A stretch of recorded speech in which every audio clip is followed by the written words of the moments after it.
C'est maintenant, c'est tout de suite, rien ne va plus. L'élection présidentielle, nous y sommes enfin.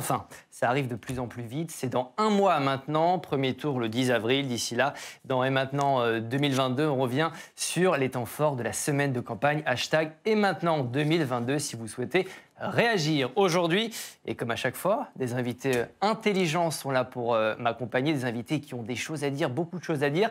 Allez, je vous les présente. Alexandre Devecchio, bonjour, rédacteur en chef adjoint au Figaro. Votre dernier livre, Recomposition, c'est aux éditions du Cerf. Anne Rosenchère, bonjour. Bonjour. Directrice déléguée de la rédaction de l'Express. Je renvoie à votre livre, Un chagrin français, populisme, progressisme, vivre ensemble. Ces mots qui nous enferment, c'est aux éditions de l'Observatoire. Denis Oliven, bonjour. Bonjour. Chef d'entreprise, essayiste, votre dernier livre, Un étrange renoncement aux éditions Albin Michel.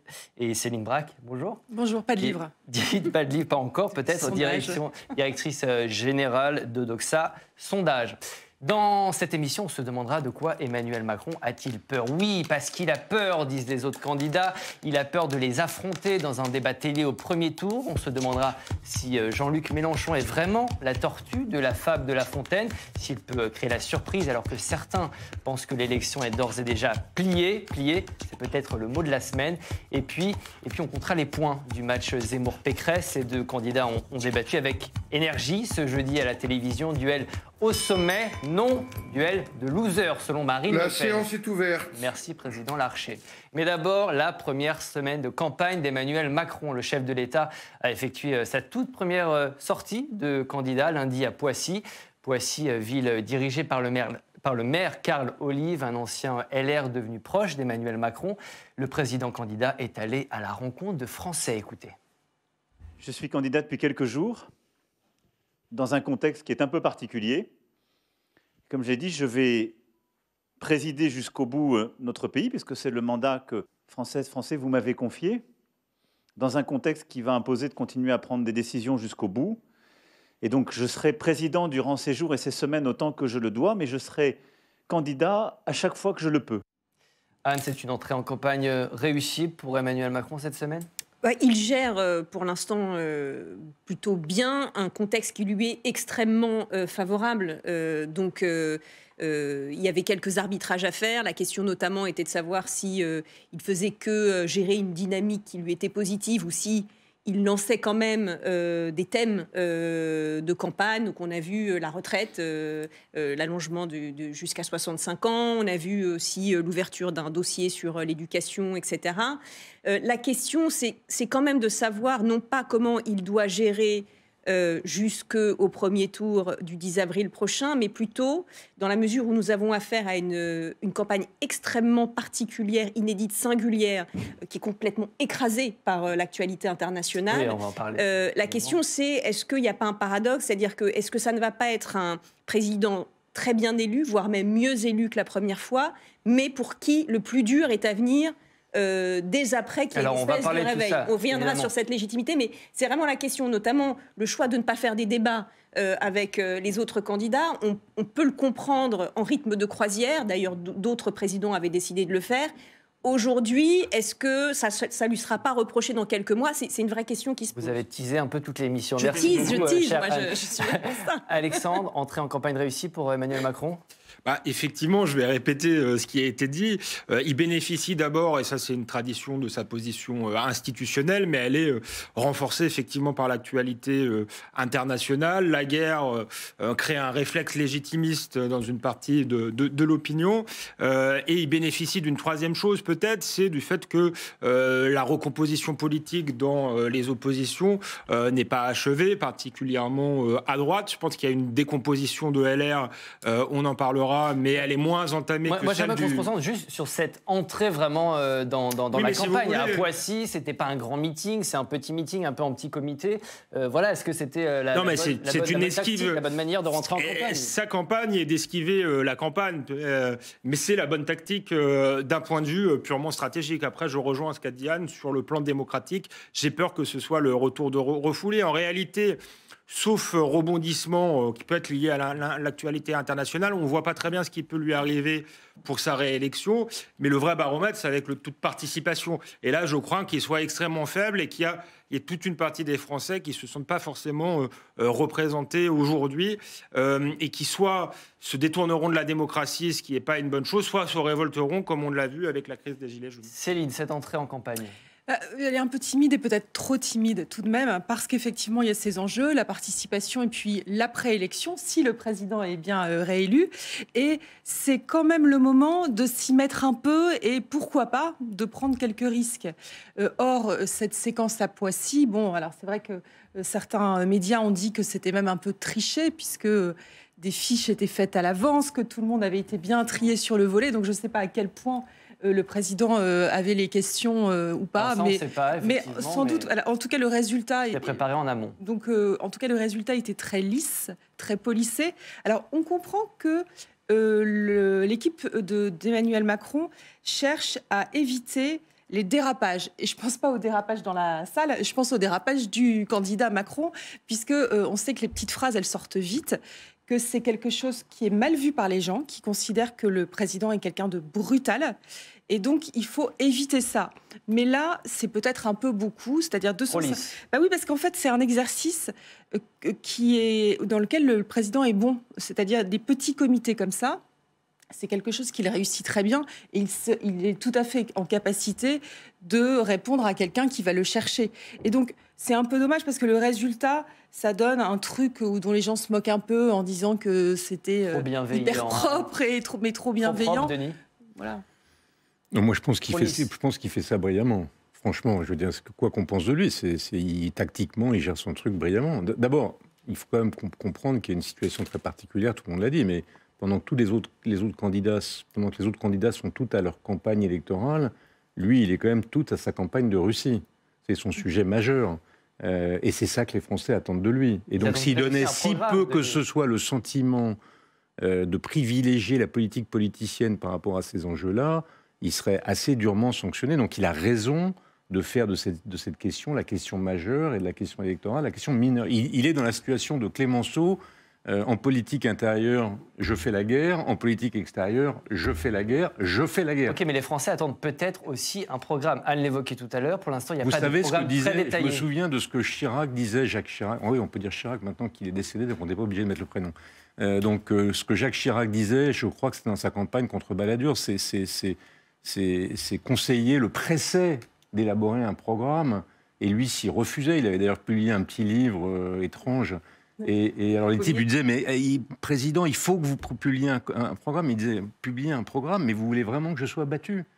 Pourquoi est-ce que Macron aurait besoin de faire un programme? Et par ailleurs, sur le fait que Poissy s'était préparé, bah évidemment, si les quelques rares éléments de campagne électorale qu'il fait ne sont pas préparés, c'est dramatique. Comme disait Boris Vian, on n'est pas là pour se faire engueuler dans un meeting.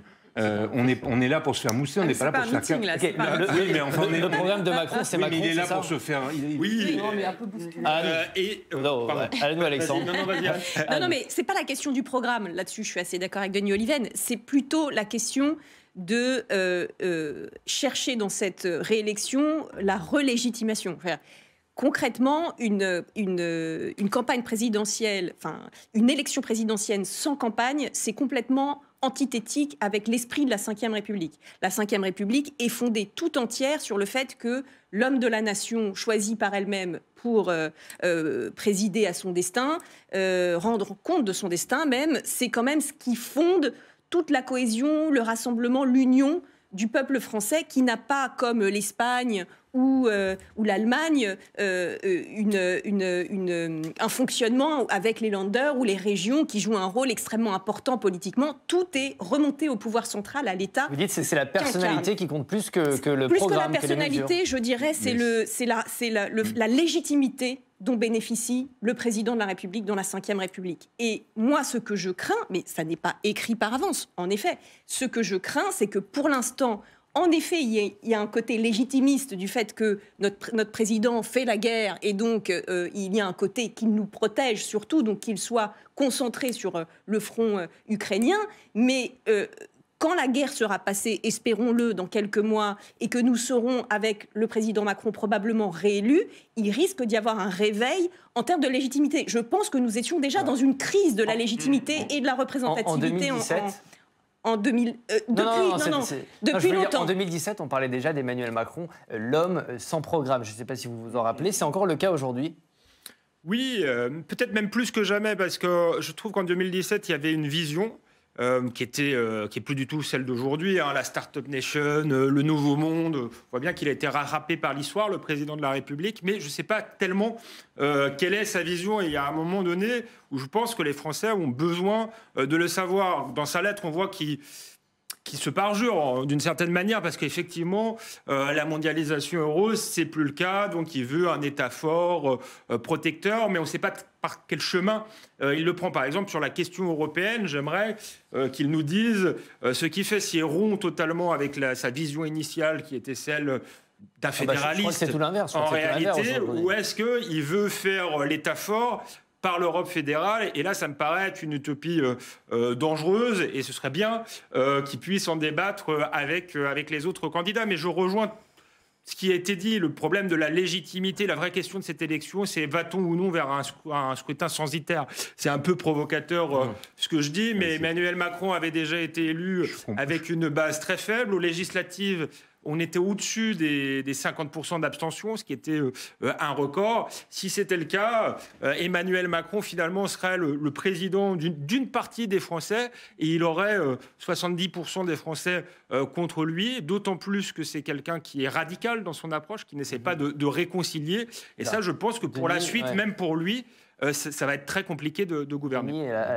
Vous n'êtes pas d'accord du tout? Non, mais je comprends que vous soyez déçus, parce qu'on nous prédisait il y a 2 ans qu'il allait disparaître corps et biens devant l'hostilité du peuple face à son inaction, son incompétence, etc. Et voilà qu'on se demande s'il va être élu au premier tour.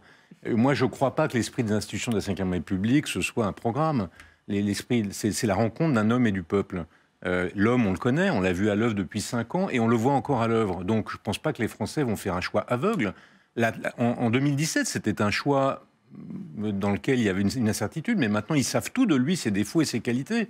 Et donc, pour le reste, ce qu'il incarne, c'est assez clair ce qu'il incarne. Il incarne ce qu'on pourrait appeler le parti de la modernisation, comme Giscard, comme Rocard, alors avec des considérations actuelles, et puis il a mis de l'eau dans son vin, etc., etc. Mais c'est quand même ça, dans l'échiquier politique français, c'est à peu près la position où il est.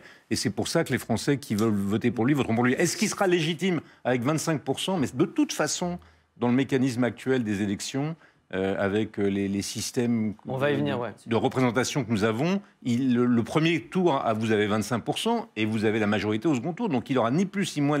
Et la dernière fois qu'il a été élu, il a été élu avec 50%, et ses prédécesseurs à peu près dans les mêmes termes, 30 au premier, 50 ou un peu plus au second. Et de toute façon, même s'il avait un programme, le lendemain de l'élection, ce programme est remis en cause. Rappelez-vous, il avait annoncé la réforme des retraites, ça n'a pas empêché d'être bloqué, comme ses prédécesseurs avaient été bloqués. Donc je crois que ce n'est pas le sujet. Les Français, au moment de l'élection, choisissent celui dont ils pensent qu'il est le mieux à même d'incarner la fonction présidentielle. Une chose, en tout cas, semble actée dans l'esprit d'Emmanuel Macron, il ne participera pas à un débat télé du premier tour. Nous, évidemment, on le regrette. Mais écoutez, les arguments du candidat Macron, c'était lundi, encore une fois, à Poissy. Je ne ferai pas de débat avec les autres candidats avant le premier tour. Vous le reproche? Aucun président en fonction qui se représentait ne l'a fait. Je ne vois pas pourquoi je ferais différemment du général de Gaulle, de François Mitterrand, de Jacques Chirac ou de Nicolas Sarkozy. Ils vont vous dire que vous vous déroulez, vous avez peur du... Vous voyez que je ne me déroule pas de débat. Plutôt que faire des meetings où des gens vous applaudissent parce qu'ils sont déjà convaincus, je préfère le débat avec les Français, c'est ce que je leur dois. Céline, vous comprenez l'argument du chef de l'État? Non, je ne comprends pas cet argument. C'est-à-dire que moi, je pense je comprends ce que dit Denis en disant qu'il y a un sujet essentiel et que le président doit être à cette tâche-là. Mais une campagne, les Français qui sont de plus en plus bienveillants à l'égard d'Emmanuel Macron, ils lui demandent en même temps de participer à cette campagne. De sondage en sondage, les Français se demandaient, attendaient qu'Emmanuel Macron se présente, pas pour mettre fin à un faux suspense, mais pour qu'il puisse leur dire des choses sur la suite. Et c'est quand même la moindre des choses de pouvoir, pendant une campagne, quand même donner quelques informations aux Français. Et dans un sondage qu'on publie ce matin avec votre journal, Le Figaro, on a des Français qui sont à 68% qui nous disent « Nous souhaitons qu'Emmanuel Macron fasse des débats de premier tour ». Alors, on comprend ce qu'il dit sur si je me retrouve, ça va être la foire d'empoigne, tout le monde va être contre moi, j'aurai que 10 minutes pour répondre à tout. D'abord, il y a plusieurs formes possibles. Pourquoi ne pas prendre le risque, ça aurait quand même un peu de panache, de pouvoir affronter les autres candidats. C'est un zéro prise de risque qui, en réalité, le risque qu'il prend tout de même, c'est justement que son image d'Emmanuel Macron, qui veut être au-dessus de la foule, qui est un peu méprisant, s'enquiste en quelque sorte. Et puis, c'est aussi un peu, le mot est un peu exagéré, mais un peu de la triche. Et à partir du moment où on considère que on est dans une démocratie, que certaines des règles du jeu de la démocratie, alors c'est pas inscrit dans le marbre, mais aujourd'hui il y a des débats et que un des candidats se dérobe un peu à ce débat, c'est dommage. Et c'est évidemment, les gens attendent ça parce que c'est pas simplement s'exprimer face à des citoyens lambda, c'est aussi s'exprimer face à des candidats qui ont des arguments très construits et qui permettent au président de répondre. Ah, vous êtes d'accord, c'est de la triche de perlimpinpin. Alors, non, de la triche, je comprends tout à fait ce que veut dire Céline. Mais il y a un malaise démocratique là. De toute façon, il y a un malaise démocratique en France depuis longtemps, qui n'est pas que dû à Emmanuel Macron, et qui est que, grosso modo, on est passé d'un malaise démocratique où il y avait une alternance qui ne satisfait tellement plus les Français qu'ils l'ont envoyé valdinguer en 2017, l'alternance du vieux parti de la gauche et du vieux parti de la droite, qui pour eux représentait une alternance en carton-pâte et qui survivait à la fin grâce à l'apparition du second tour épouvantail avec le Rassemblement national, enfin le Front national à l'époque. Mais cette crise démocratique que promettait de résoudre Macron, c'est quelque part perdurer ou voire même aggraver, car aujourd'hui... D'ailleurs, il dit lui-même que c'est un de ses échecs de ne pas réussir à Aujourd'hui, non seulement vous n'avez plus de grand parti d'alternance à gauche, mais vous n'avez même plus de grand parti d'alternance à droite. Vous avez aujourd'hui, une clarification un peu insatisfaisante, où finalement le candidat du vote utile à gauche, c'est Jean-Luc Mélenchon, et à droite, ils sont en train de se partager entre Éric Zemmour et Marine Le Pen, qui... Aucun des trois n'a une chance au second tour. Donc on voit bien la crise de régime dans laquelle on est et qui n'est pas forcément due à Emmanuel Macron. Je pense qu'en revanche, dans ses équipes et même lui-même, ils ont conscience du danger paradoxal de la situation. C'est-à-dire que d'un côté, ils n'ont jamais été aussi bien placés pour l'emporter. Je veux dire, voilà, on est tous très prudents parce qu'on ne sait jamais ce que nous réserve l'histoire. Mais globalement, si les choses continuent comme ça, c'est totalement plié. Alors, on va y venir, mais moi, sur ce débat, est-ce que si Emmanuel Macron, effectivement, si ce débat n'a pas lieu, est-ce que le président pour ce second mandat manquera de légitimité, selon vous ?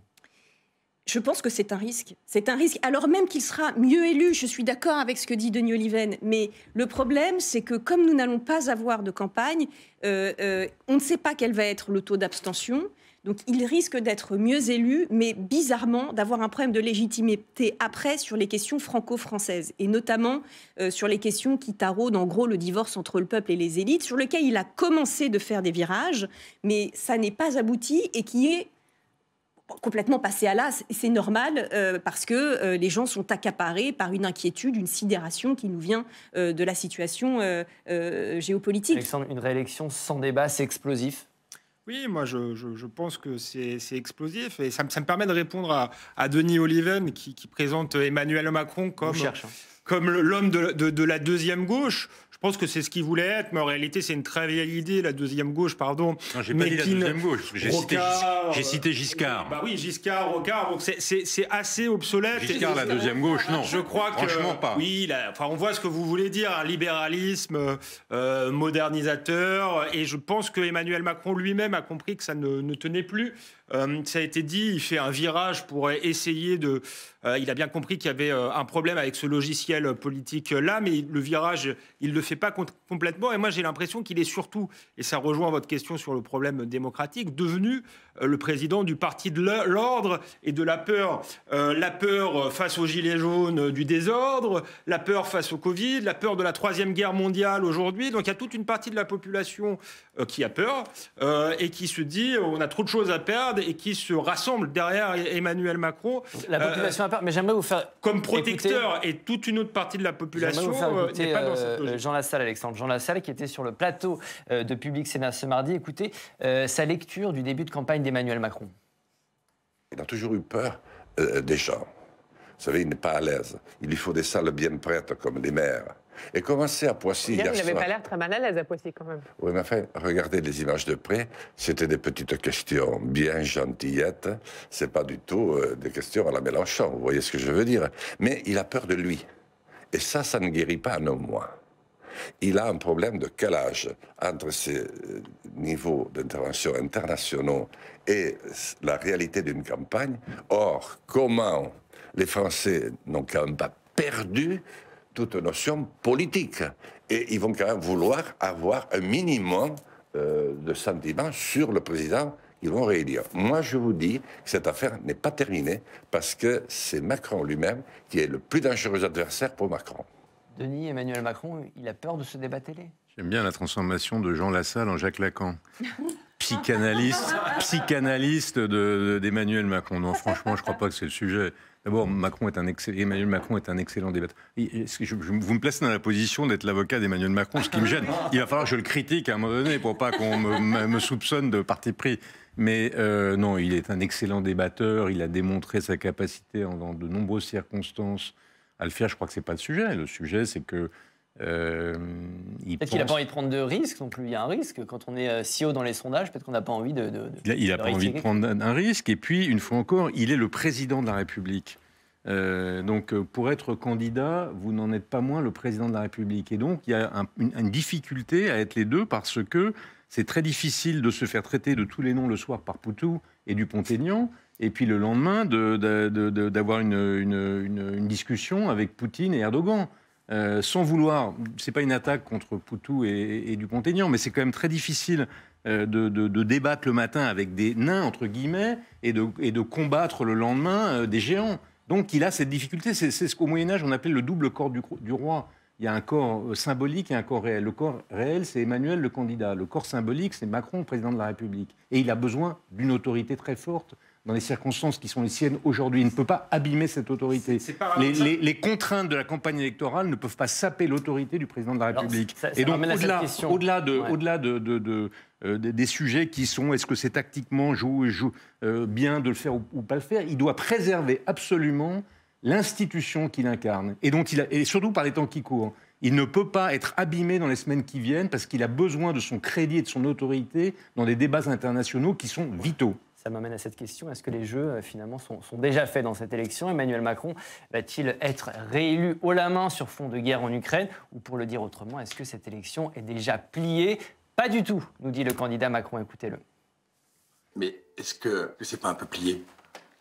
Non, pas du tout. Alors ça, détrompez-vous complètement. Nous sommes un peuple très politique, et les Françaises et les Français sentent tout. Et ils ne donnent pas leur confiance comme ça. Et donc, si à chaque seconde on considère que la confiance est acquise, et qu'on n'a pas à se remettre en cause et à aller la chercher, la solliciter, à ce moment-là, on perd. Céline, dans votre boule de cristal, cette élection, elle est pliée ou pas? Alors, ma boule de cristal, je ne suis pas voyante. Mais quand on pose la question aux Français, on voit que pour 8 Français sur 10 à peu près, c'est sûr, Emmanuel Macron va gagner. Et ce qui peut faire penser qu'en effet, elle serait pliée, c'est que de plus en plus de Français souhaitent la victoire d'Emmanuel Macron. Dans le sondage dont je parlais tout à l'heure, on a 47% de Français, un petit peu moins, 44% de Français, qui nous disent « nous souhaitons la victoire d'Emmanuel Macron ». Et ça a fortement progressé depuis le début de la crise en Ukraine, 6 points, et fortement progressé aussi depuis la crise du Covid, 10 points. C'est-à-dire qu'aujourd'hui, et même plus encore que ça, c'est-à-dire que les Français aujourd'hui révisent leur bilan à la hausse d'Emmanuel Macron sur d'autres sujets. C'est-à-dire que ça n'a rien à voir, et on pourrait dire qu'il y a eu une première mi-temps, on pourrait avoir une opinion un peu mauvaise et puis lors de la seconde mi-temps avoir une bonne opinion, l'inverse du match du PSG la dernière fois. Non, en fait, les gens finalement révisent leur jugement à la hausse. Donc oui, il a quand même, s'il s'agit du résultat d'abord de la qualification d'Emmanuel Macron, puis du résultat du second tour, honnêtement, à l'heure qu'il est, un mois avant la présidentielle et à moins d'un bouleversement, ce qui peut toujours se produire, en effet, il a quand même de fortes chances de remporter à nouveau la présidentielle. Il n'y a plus rien à voir, Alexandre. Non, mais l'intérêt de cette élection va être la recomposition à droite. Je ne sais pas si on peut toujours appeler ça la droite, mais dans le camp qui n'est pas progressiste. Je pense que l'intérêt, c'est l'après, quoi. Oui, mais c'était déjà un peu le cas la dernière fois. On a assisté à la disparition du Parti socialiste qui s'est confirmée. Et je pense que là, on va assister à la disparition des LR et on va voir si sur les ruines du RN et sur les ruines de LR, il y a la droite ou l'opposition est capable de construire une alternative en position de gagner. Vous parlez des législatives, là, on n'est plus dans l'élection présidentielle. Oui, parce que je pense qu'effectivement, Emmanuel Macron, sauf la crise qui se retournerait contre lui avec explosion du prix de l'énergie, des choses comme ça, et encore, même ça, je ne suis pas sûr que ça suffirait à le faire battre. Oui, sans doute a-t-il gagné. Ça n'empêche que la question de la légitimité se posera et que cette élection est quand même intéressante parce que on voit les plaques tectoniques politiques continuer à bouger. Et je suis désolé, j'aime bien répondre à Denis parce qu'il est intéressant. Il y a un paradoxe avec Emmanuel Macron, il l'a très bien dit. On vous a éloigné exprès. C'est qu'il veut être modernisateur. Vous l'avez défini comme un modernisateur et finalement là vous vous réfugiez derrière une posture et en même temps il se réfugiait derrière une posture quasiment gaulliste qui ne veut pas débattre. Donc il faut savoir si on veut le nouveau monde ou si on veut incarner l'autorité régalienne. Anne, vous y croyez-vous aux sondages ? Les sondages qu'on voit. Oui, globalement, oui. Après, modulo, bien sûr, des surprises. À chaque fois, il y en a et j'essaye de ne pas trop... en tout cas, surréagir aux variations qu'on a de semaine en semaine. Il faut regarder les grandes tendances. Moi, ce que j'aime beaucoup regarder dans les sondages, c'est les décompositions par CSP, notamment, parce que je trouve que ça en dit large, notamment sur le match qui s'est joué entre Le Pen et Zemmour. On y reviendra peut-être et tout ça. Non, juste pour terminer sur cette question de est-ce que c'est plié, pas plié, je pense comme 8 Français sur 10 que c'est plié. Mais il y a quand même un indicateur qui sera très intéressant et dont on ne parle jamais assez, en fait, qui est l'abstention à chaque fois. La dernière fois, alors certes, on était en sortie de Covid, certes, c'était encore particulier, l'ambiance était particulière, mais on a quand même eu une élection où le taux d'abstention flirtait avec les 80%. Comment dire, il faudrait faire des éditions spéciales en continu pendant une semaine pour essayer de comprendre et de dire à quel point c'est grave. Je veux pas... et là... Je ne sais pas, objectivement, je ne sais pas, je peux pas prédire.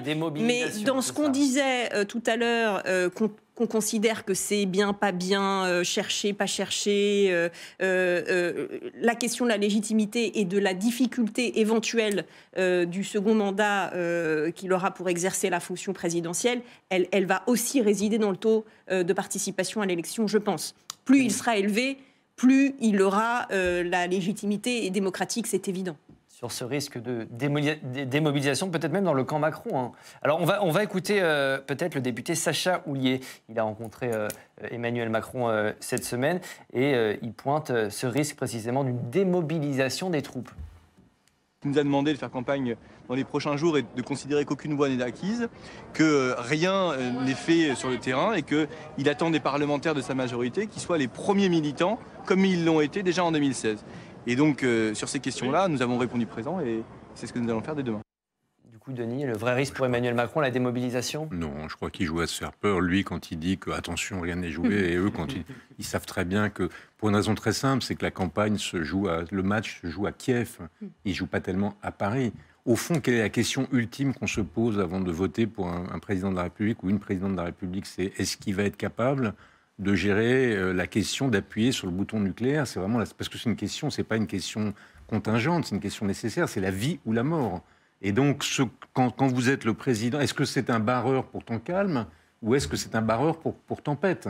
Et là, quand vous êtes le président de la République, au milieu d'une crise gravissime, l'une des plus graves que nous ayons rencontrées Il en a d'ailleurs géré plusieurs, et dans lequel, quoi qu'on pense de lui, il se débrouille plutôt pas mal, il est plutôt rassurant. Sur cette question qui est vitale, vous vous dites, il est mieux que les autres. Et de toute façon, les autres ne peuvent pas démontrer le contraire parce qu'ils ne sont pas en situation. Je vais essayer de remettre du suspense quand même dans cette élection pour l'émission déjà. Le suspense, moi je ne crois pas du tout à l'abstention. Je pense qu'on aura une très faible abstention. Si la surprise, c'est nommé Jean-Luc Mélenchon. Dans les sondages, Jean-Luc Mélenchon est parfois présenté désormais comme le troisième homme derrière Emmanuel Macron et Marine Le Pen. Alors forcément, il se voit plus que jamais comme la tortue dans la fable de La Fontaine. Écoutez-le. D'une manière qui n'était prévue par pratiquement aucun analyste. C'est pas seulement la question du trou de souris qui apparaît, que c'était un trou de souris, ça reste un trou de souris un peu plus confortable pour faire passer la tortue, mais non, ce qui serait extraordinaire et qui va nécessairement se renforcer, c'est que le centre de gravité des sujets qui font réfléchir, parler et se décider les Français ne sera plus celui qui avait été prévu, préparé, martelé, rabâché, répété, c'est-à-dire les musulmans, l'immigration et la sécurité. Macron-Mélenchon, c'est une toute autre affiche que Macron-Le Pen ou Macron-Zemmour. Vous comprenez tous qu'on ne parlera pas des mêmes choses et que ce n'est pas les mêmes choses qui seront sur la table.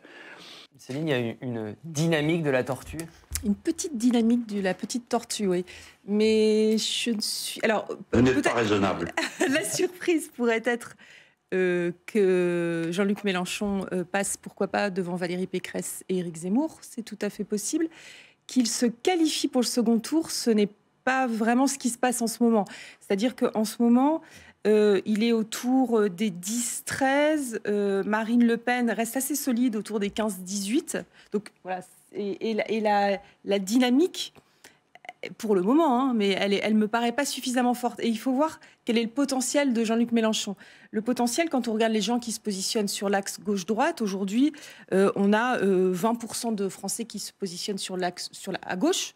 C'est à peu près 15 points de moins qu'en 2005. Ça veut dire qu'il y a un potentiel, mais la plupart des électeurs de gauche ont plutôt tendance à aller plus vers le centre que vers l'extrême gauche. Et d'autant plus en ce moment. C'est-à-dire qu'en ce moment, les sympathisants socialistes qui ne savent plus très bien à quel sens se vouer ont tendance à considérer que leur saint patron, c'est plutôt le président de la République. Et donc, c'est plutôt le mouvement qu'on voit en ce moment. Et donc, vers Macron. Voilà, plutôt vers Macron que vers Mélenchon, oui. Mais il y a quand même une petite remontada, non, Anne, du côté de Mélenchon? Oui, bien sûr. Mais le vrai suspense, il est, entre guillemets, sur le second tour pour l'instant, puisque sur le casting du second tour, vu qu'on on est largement revenu sur le fait que ça devrait être sans difficulté pour Emmanuel Macron. Mais oui, je pense qu'il y a ce qui s'instaure chez une partie des électeurs de gauche ou de ce qu'il en reste, l'idée que le vote utile, si on veut vraiment qu'il y ait un candidat au second tour qui soit marqué avec une étiquette de gauche, ça peut être Jean-Luc Mélenchon. Néanmoins, il me semble quand même limité dans sa progression pour plusieurs raisons. D'abord pour des raisons fondamentaux politiques, qui est que il y a quand même des gauches irréconciliables et que sur des questions à la fois économiques, mais je dirais même encore plus des questions de philosophie politique, le rapport à la laïcité, au multiculturalisme, etc. Il a quand même complètement rebuté un électorat de gauche qui ne peut pas aller donner son bulletin à Jean-Luc Mélenchon. Et par ailleurs, je dirais qu'il a quand même du mal à renouer avec ce qui avait fait un peu son succès, je trouve, en 2017, et qui était finalement une figure moins agressive que ce qu'il ne montre aujourd'hui, même si là, on sent que c'est un petit peu... Ça dépend des semaines. Hein. De temps en temps, il est le patriarche sympathique et de temps en temps, il ressort un petit peu le couteau entre les dents ou presque. Et je trouve que voilà, il a du mal à renouer. Il est toujours meilleur, Mélenchon, quand il est dans le côté rassurant. J'ai bourlingué, j'ai le cuir dur et je suis pas si méchant que quand il est agressif. Et là, je trouve que dans cette campagne, il ne trouve pas un ton, on va dire, stabilisé là-dessus. Il y en a un qui Vous n'êtes pas raisonnable. Il y en a un qui ne votera pas pour Jean-Luc Mélenchon, c'est François Hollande. François Hollande qui nous dit qu'il faut un président utile et pas seulement un vote utile. Écoutez-le. Or, je vous le dis tout à fait nettement, ce ne serait pas utile d'avoir un président qui sortirait de l'Alliance Atlantique. Ce ne serait pas utile d'avoir un président qui mettrait de part et d'autre de la table la Russie et les pays démocratiques. Ce ne serait pas utile d'avoir un président qui sortirait progressivement de l'Europe. Ce ne serait pas utile d'avoir un président qui, à un moment ou un autre, voudrait changer complètement les institutions sans qu'on sache d'ailleurs par quoi les remplacer. Donc voilà, à un moment, il faut avoir un président utile, pas simplement un vote utile. Alexandre, je ne vous demande pas ce que vous pensez de cette anaphore, mais sur ce concept, cette idée de gauche irréconciliable, on voit bien que là, on parlait de vote utile pour Mélenchon, là, ça semble pas si évident que ça. Non, mais les mathématiques sont ce qu'elles sont. Et moi, je pense que Anne Hidalgo, il reste plus grand-chose, mais elle peut encore baisser. Que Jadot peut encore baisser, parce que sur ces questions d'identité, etc., il est tout aussi ambigu que Mélenchon. Que Fabien Roussel est un peu une bulle. En réalité, moi, c'est des macronistes qui ne s'assument pas totalement, qui pensent du bien de Fabien Roussel, mais à la fin, ils ne voteront pas pour lui. Donc, on ne sait jamais. Vu que la droite est divisée, vu que Jean-Luc Mélenchon a beaucoup de talent, il faut bien le dire, même si sur le plan idéologique, il y a sa vision de la République, de l'identité, son refus d'affronter les questions de l'immigration, sa complaisance envers l'islamisme, tout ça me pose des vrais problèmes et pose des problèmes à une partie de la gauche. Mais il a du talent pour dépasser ça et mathématiquement, c'est pas totalement absurde. Ça dépendra encore une fois beaucoup de l'abstention. S'il y a une forte abstention, les classes populaires peuvent aussi totalement se démobiliser. C'est le risque autour de la candidature de Marine Le Pen. Et si c'était le cas, si on avait un scénario comme dans les régionales où les sondages qui lui annoncent 18% sur fond d'abstention, ça peut changer, ça peut lui faire perdre 3-4 points. Le fait que Mélenchon se retrouve au second tour n'est pas totalement impossible. Après, sur le fond, ça poserait problème parce qu'il dit on ne parlera pas des questions de sécurité, d'immigration, d'identité, mais je crois que une grande partie des Français veulent parler de ces questions-là. Et ça, c'est peut-être l'erreur de Jean-Luc Mélenchon d'avoir refusé d'en parler, si ce n'est en plus pour être complaisant avec l'islamisme. L'Ukraine, le dossier ukrainien est-il le révélateur de cette campagne? Difficile en tout cas pour les candidats d'imposer d'autres thèmes. Tenez, prenez Éric Zemmour, il l'a plutôt mauvaise, écoutez. Les journalistes, les commentateurs, les conseillers communication du président Macron veulent absolument à toute force nous imposer cette idée et nous voler en vérité, et la campagne électorale et l'élection. On veut nous enfermer et enfermer la campagne électorale dans un sujet qui ne sera pas décisif dans la France des 10 ans, des 20 ans. On a eu d'abord le Covid, vous vous souvenez? Et on ne parlait que du Covid. Et maintenant, on ne parle que de la guerre en Ukraine. Je ne dis pas que ni le Covid ni la guerre en Ukraine ne sont pas importantes, vous comprenez ce que je veux dire. Mais il faut voir qu'est-ce qui va être déterminant pour l'état de la France dans 5 ans, dans 10 ans, dans 15 ans. Denis, on sent bien que c'est frustrant pour les autres candidats. C'est surtout embêtant pour ceux qui avaient choisi Poutine, quoi. Ouais. Parce que y a dans la... D'ailleurs, c'est assez intéressant, ça reboucle avec le sujet précédent. Je pense qu'il y a un peu une illusion d'optique dans la remontée de Mélenchon. Elle est liée au fait que l'écrasement par l'Ukraine fait que tout le monde baisse. Et donc surnage les partis qui ont une très forte base, qui ont des fans, qui ont un petit côté religieux, pour ne pas dire sectaire, c'est-à-dire le Rassemblement National et LFI. C'est un peu le cas de Zemmour aussi, je crois. Alors justement, non, mais là-dessus, il y a un autre phénomène qui est très important, c'est que l'Ukraine, elle a un impact, la guerre a un impact sur les électeurs. Il y a une tradition de gauche, depuis Jaurès en 14 jusqu'à la gauche, qui est devenue collaborationniste, d'ailleurs par pacifisme dans les années 40, il y a une tradition de pacifisme à gauche. Et donc les électeurs de Mélenchon, une bonne partie des électeurs de Jean-Luc Mélenchon sont prêts à fermer les yeux tout à fait sur ses complaisances à l'égard de Poutine, d'un dictateur, parce qu'ils considèrent que sa bataille en faveur de la paix est positive. Ce n'est pas du tout le cas d'Éric Zemmour. Les électeurs de Zemmour sont des patriotes. Et donc, ils considèrent qu'il lui pardonne beaucoup moins sa complaisance à l'égard de quelqu'un dont il juge qu'il met en danger notre nation que les électeurs de Mélenchon qui sont pacifistes et qui savent gré à Mélenchon d'être non alignés et de défendre la paix. Donc je pense que Éric Zemmour est beaucoup plus malin. La complaisance d'Éric Zemmour à l'égard de Poutine est beaucoup plus nocive dans son corps électoral qu'elle ne l'est chez Jean-Luc Mélenchon. Et c'est pour ça que Mélenchon progresse, légèrement, alors que Éric Zemmour régresse parce qu'il y a une contradiction profonde entre sa position sur Poutine et le patriotisme de ses électeurs dès lors qu'ils sentent que la Russie nous menace, nous. Céline, le dossier ukrainien, la guerre en Ukraine, c'est le marqueur, le révélateur de cette élection, clairement? Alors, révélateur pour les raisons évoquées précédemment. Et c'est vrai que du coup, ça crée des vrais problèmes pour certains candidats aux yeux de l'opinion. C'est le cas de Zemmour et c'est quand même le cas de Mélenchon. Hein. Il y a un tiers des Français qui disent que leur image de Jean-Luc Mélenchon a été dégradée dans cette On le voit, le sondage à l'écran, le sondage Ipsos Soprasteria, l'Ukraine est la deuxième préoccupation des Français derrière le pouvoir d'achat. Derrière le pouvoir d'achat, mais et puis au-delà de ça, c'est-à-dire qu'on a un sondage dont je parlais tout à l'heure, les Français sont presque tous disent l'Ukraine, ça écrase la campagne. Ils disent, on parle quasiment que de ça dans les médias, et il n'y a plus vraiment de campagne. On a les 2 tiers des Français qui disent il n'y a pas de campagne présidentielle en ce moment. Et oui, ils s'en plaignent. Parce que je vais vous dire quelque chose, c'est que les Français s'intéressent de plus en plus tard à la campagne présidentielle. Donc là, on aurait dû entrer en ce moment dans le moment où les gens allaient commencer à regarder ce que proposaient les candidats.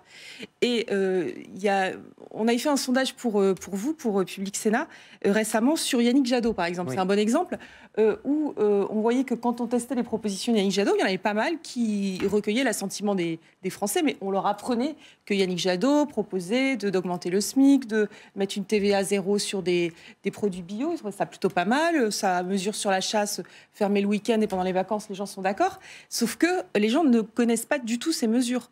On a même pas un tiers des Français qui disent qu'ils sont à peu près au courant. Si je prends l'exemple de Yannick Jadot, mais pour les autres aussi, sont à peu près au courant. Et ceux qui sont au courant, c'est sa petite base, et puis ceux qui l'aiment vraiment pas et qui voteront jamais pour lui. Donc c'est un vrai problème pour les candidats, parce que en effet, la vérité, c'est qu'il y a plus vraiment de campagne. Alors, sur la guerre en Ukraine, on constate qu'il y a en tout cas de vraies différences. On en parlait, de vraies différences dans les approches des candidats. Nathalie Arthaud, la candidate lutte ouvrière, était sur le plateau de Public Sénat cette semaine.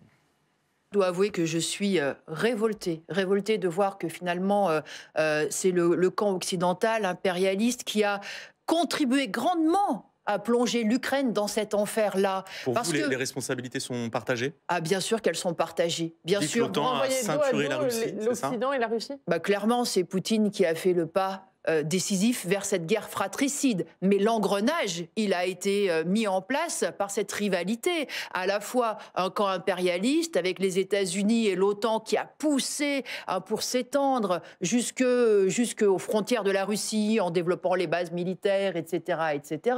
Et puis de l'autre côté, la bureaucratie russe, le maître du Kremlin qui défend effectivement l'intérêt de sa caste et puis d'un certain nombre d'oligarques russes. Anne, cette guerre en Ukraine permet aussi peut-être de révéler des vraies différences de fond entre les candidats finalement. Oui, alors là, Nathalie Arthaud, je ne pense pas qu'elle ni elle gagne ni elle perde beaucoup de voix pour ce genre de... voilà. Non, je pense que ce qui est intéressant, en effet, c'est éventuellement de regarder pourquoi l'électorat Zemmour et Le Pen perdent un peu plus, laissent un peu plus de plumes que Jean-Luc Mélenchon, même si, à l'échelle des Français, je pense que la sévérité est la même, mais Denis Oliven... Pas tellement Le Pen. Pointé, pas tellement Le Pen. Oui, pas tellement Le Pen, mais cela dit, je crois que c'est dans le Cevipof aujourd'hui qui disent qu'un tiers des ralliements à Macron depuis le début de la guerre en Ukraine vient de l'extrême droite. C'est énorme, je veux dire, c'est a priori pas des ralliements auxquels on s'attendrait. Donc peut-être qu'en effet... Réflexe légitimiste, peut-être.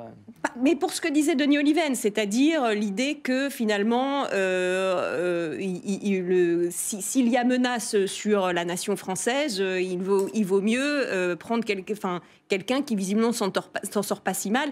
Et je dirais que là-dessus, le ralliement de certains qui sont plutôt pour la réelle politique, comme Jean-Pierre Chevènement en plein pendant la guerre en Ukraine, ça peut le servir. C'est-à-dire que c'est pas que le camp, des manichéens entre guillemets, mais il y a aussi des gens qui étaient pour la réelle politique et qui disent finalement il s'en sort pas si mal. Donc tout ça, ça lui bénéficie bien évidemment pendant la guerre. Alors on dit depuis tout à l'heure, j'ai entendu, voilà, il y a plus de campagne, c'est plié, mais en même temps c'est la guerre en Ukraine. Donc c'est peut-être ça aussi, sur ça qu'on attend un président, un chef de l'État, c'est peut-être ça qui discrimine, qui départage les candidats. C'est peut-être le vrai révélateur de cette campagne et qu'on attendait finalement, Alexandre. Je pense que, comme d'habitude, les gens, et c'est normal, mais le débat médiatique est aussi ainsi fait, réagissent à l'émotion. Là, on est dans l'émotion de cette guerre. Il y a une identification en plus aux Ukrainiens qu'il n'y a pas eu, par exemple, pour l'Arménie il y a quelque temps, où l'Arménie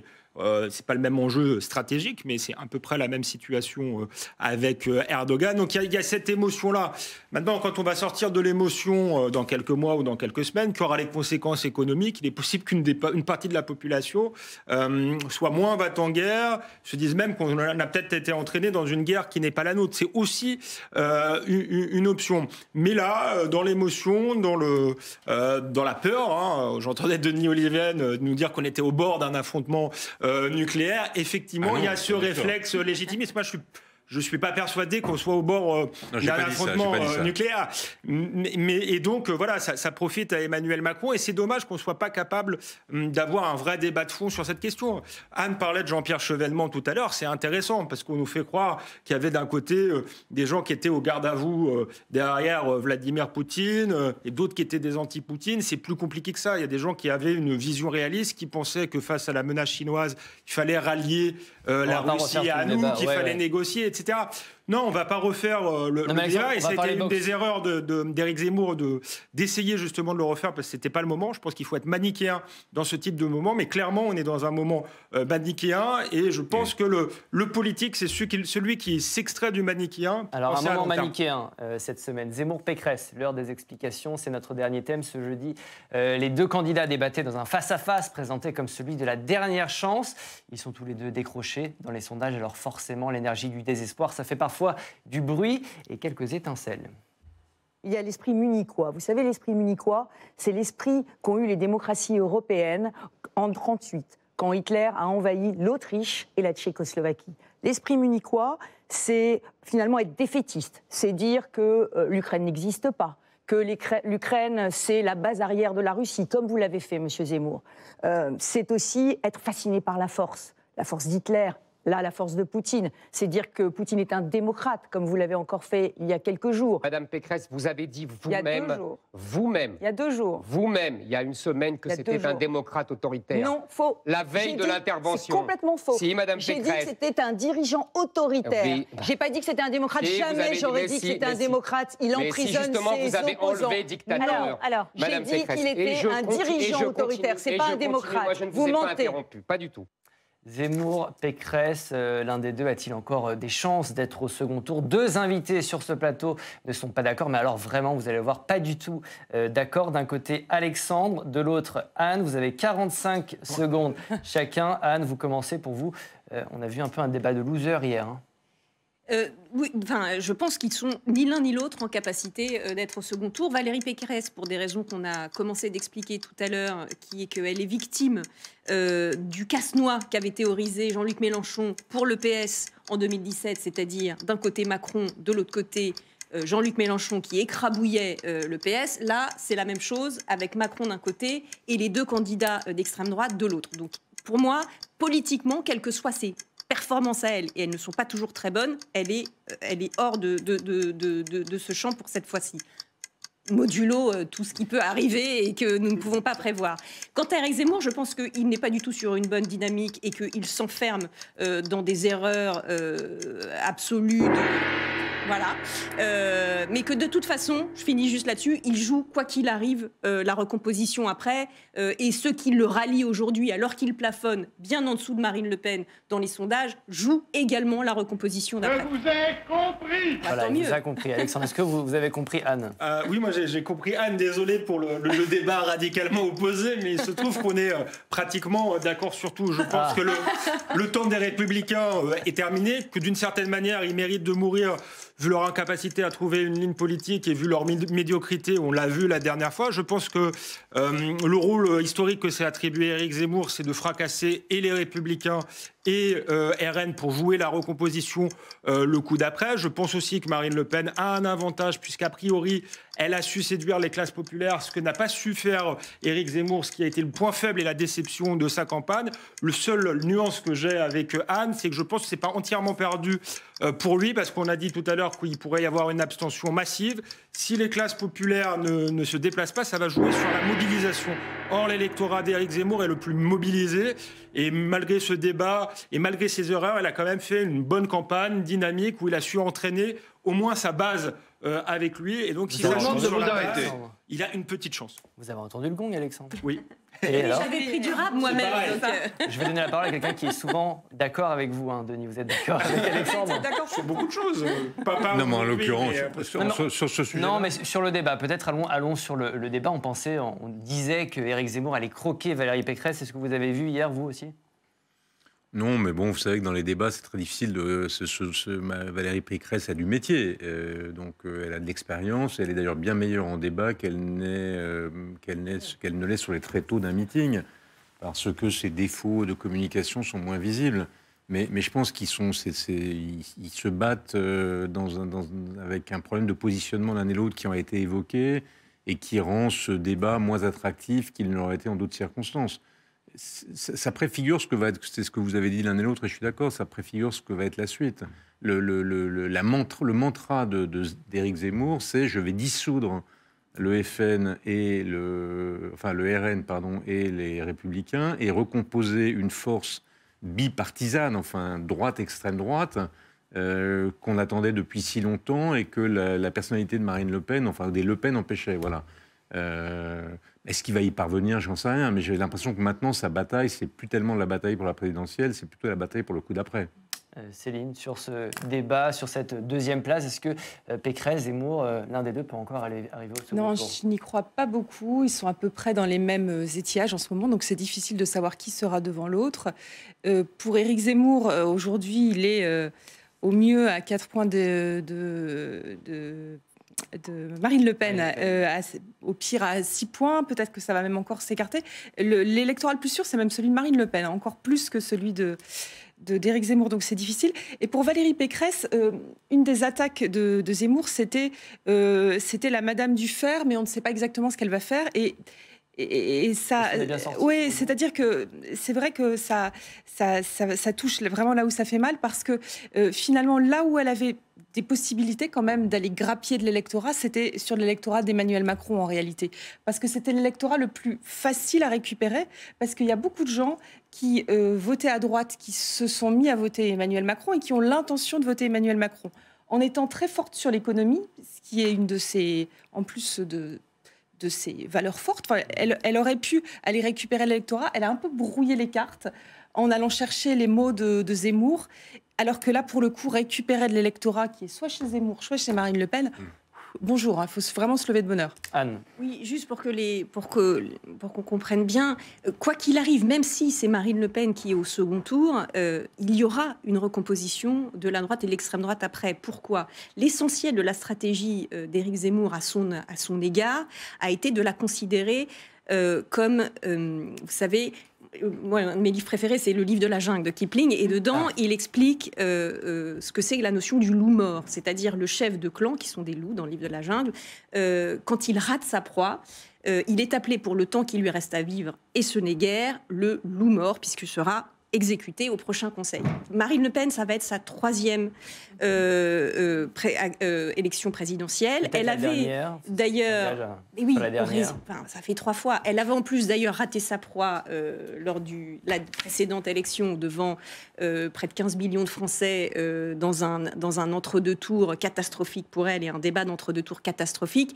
Donc aujourd'hui, c'est ce qui explique, si vous voulez, le ralliement de Marion Maréchal, de Nicolas Bay, etc., qui sont des ambitieux, qui misent sur l'après et qui se disent que de toute façon, quand bien même Marine Le Pen se qualifierait au second tour, quand bien même finalement Éric Zemmour lui aurait constitué une réserve de voix inédite pour elle, finalement elle est quand même le loup mort, quoi. Donc, et je pense que c'est vraiment la grande recomposition qui nous attend après, avec l'inconnu DLR, de est-ce que le cadavre bouge encore ou pas, quoi. Alexandre, sur Marion Maréchal, c'était la semaine d'entrée en campagne, en quelque sorte, aux côtés d'Éric Zemmour. Est-ce que ça va faire bouger les lignes? Je ne crois pas, parce que comme on l'a dit tout à l'heure, ce qui manque à Éric Zemmour, c'est les classes populaires. Il a récupéré ce qu'il appelle la bourgeoisie patriote. Les classes moyennes, mais les classes populaires lui manquent. Et Marion Maréchal, c'est un électorat qu'il a déjà. C'est l'électorat de la Manif pour tous. Donc je ne suis pas sûr que ça fasse bouger les lignes. Par contre, dans la perspective de la recomposition, voilà, ça annonce que, effectivement, je suis tout à fait d'accord avec ce qui a été dit, Marine Le Pen est lâchée et personne ne considère qu'elle est en mesure de battre Emmanuel Macron au second tour. Donc ça prépare la suite. Après, moi, je ne suis pas forcément sûr que ce sera Marion Maréchal qui l'incarnera. Je pense que ce ne sera pas Éric Zemmour. Que c'était voilà, il a tenté le coup et que sa mission historique, encore une fois, c'était de précipiter cette recomposition. Ce sera pas Éric Zemmour. Tout le monde dit, je pense pas. Il va sans doute continuer sa vie politique. Non, il va continuer sa vie politique, mais pas forcément dans le rôle du leader. Je pense que Marion Maréchal, malgré tout, est reliée à la famille Le Pen. Et d'ailleurs, elle le sait, elle le dit, il lui faut un sas de décontamination où elle serait ministre de quelqu'un qui viendrait plutôt de la droite classique. Donc je pense que ce qui va jouer pour que la recomposition ait lieu, maintenant, c'est les prises de guerre dans la droite plus classique. Et c'est vrai que si Éric Zemmour était au second tour, ça faciliterait les choses, puisqu'il pourrait y avoir des appels à voter pour lui. Et ça, c'est une marche qui semble difficile encore à franchir. Je donne la parole à votre ami. Je vais faire une blague que j'ai déjà faite, je crois, ici. Donc, si je comprends bien, l'avenir de la recomposition de la droite et de l'extrême droite, c'est Maréchal, nous voilà. Ouais, c'est un peu facile. La séance est suspendue. Merci, Président Larcher. C'est la fin précisément de ce débat. Je vous donne la parole dans 2 secondes, Alexandre. Avant de se quitter, comme d'habitude, c'est l'heure du top flop. À chacun d'entre vous, une question simple. Lequel des candidats a marqué, selon vous, le plus de points cette semaine dans la course à l'Élysée? Lequel en a perdu le plus? On commence avec vous, Alexandre. Votre top, votre flop? Non, le top, c'est effectivement Emmanuel Macron, sans se fatiguer, mais le contexte le sert. Donc effectivement, on l'a dit tout le long de l'émission, elle est plus que jamais l'hyper favori. Le flop, mais elle pourrait être là toutes les semaines, mais il faut quand même le répéter parce que, à mon sens, c'est une des bonnes nouvelles de la campagne. Excusez-moi d'être aussi direct. C'est Anne Hidalgo et ce qui montre ce qui est devenu le Parti socialiste, voilà, élu dans une des villes les plus riches de France, qu'elle a saccagé. Elle en paye aujourd'hui les conséquences. Mais je pense que au-delà de sa personnalité, il y a un problème structurel au PS, c'est qu'ils n'ont plus de sociologie. Et effectivement, quand on voit que leur principale prise de guerre, c'est la ville de Paris, et que c'est une sociologie hyper aisée, ça dit des choses sur ce qui est devenu la gauche, et ça explique pourquoi le Parti socialiste est aussi faible dans cette élection. Anne, à vous, votre top, votre flop. Alors, mon top, c'est Fabien Roussel, que Alexandre a cruellement dépeint tout à l'heure, mais assez justement. Mais non, mais cela dit, je pense qu'il a quand même une vertu dans cette élection, c'est de venir combler un manque pour des électeurs de gauche républicaine et populaire. Je vais vite, parce que il y a toute une partie de la gauche qui ne s'abstenait ou même votait à droite et après constatait qu'on leur disait la France c'est droitisé. Donc lui, il remplit ce. Et mon flop, c'était Éric Zemmour. On en avait déjà pas mal parlé. Denis, à vous. Top, flop. J'ai complètement oublié. Il faut que vous me l'affichiez. Alors je crois que c'est Jean-Luc. Je ne me souviens plus du tout. Mon flop, c'est moi, ça c'est certain, mais. Je crois que c'est Jean-Luc Mélenchon. Ah, mon top, c'était Jean-Luc Mélenchon. Oui, parce que quand même si c'est un frémissement, et Dieu sait que je ne suis pas d'accord avec lui, si c'est un frémissement, il est assez remarquable. Il a sa force de résilience, c'est quand même assez remarquable. Et le flop. Et mon flop. Valérie Pécresse, je crois. Valérie Pécresse, c'est méchant pour elle, mais bon, c'est vrai qu'elle est passée à côté de sa campagne, quoi. Elle est passée à côté de sa Malgré campagne. le débat. Mais pour la raison qui a été dite tout à l'heure et que je partage absolument, elle a fait une énorme erreur de positionnement. Sa cible, c'était les électeurs de Macron, et elle a essayé d'attraper les électeurs de Marine Le Pen et Zemmour. C'est une énorme erreur et elle la paye. Céline. Bon. Pour les tops, on a cherché de l'originalité, j'ai l'impression, à chaque fois. Moi, j'ai pris Yannick Jadot. Alors, pas tellement pour les sondages, même s'il fera peut-être mieux que Noël Mamère en 2003. Je pense qu'il attendait mieux. Mais parce qu'il y a eu la première bonne nouvelle pour lui, je pense, avec l'éviction de Sandrine Rousseau. Parce que je pense déjà qu'il n'arrivait pas à imprimer, mais avoir quelqu'un qui systématiquement lui tire dans les jambes, c'était pas possible. Et en plus, elle lui permettait pas d'élargir sa base. Et le flop, Zemmour. Parce que je pense que Marion Maréchal l'achète à la baisse et que c'est bien pour Marion Maréchal, mais c'est pas ça apportera pas grand-chose à Zemmour. C'est le mot de la fin. Merci beaucoup, c'est la fin de cette émission. Merci à tous les 4, merci à vous, chers téléspectateurs, derrière votre écran. On me crie dans l'oreillette que vous êtes de plus en plus nombreux à nous suivre chaque semaine, alors continuez à nous suivre, continuez à nous écouter aussi en podcast. On se retrouve la semaine prochaine, même jour, même heure, même endroit. Bon week-end à tous, bye bye.